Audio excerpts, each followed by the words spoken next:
Kalau anak boleh sebut tat nenas, kuih bangkit, dia boleh kenal bunyi huruf.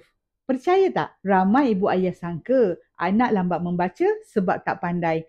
Tapi sebenarnya anak dah pun guna kemahiran bunyi. Masa dia sebut nama makanan pun, dia dah sambungkan suku kata. Kita cuma perlu pancing bunyi tu jadi pembelajaran. Guna fonik. Ajar anak kaitkan bunyi awal huruf. Macam untuk nenas, k untuk kuih, b untuk bangkit.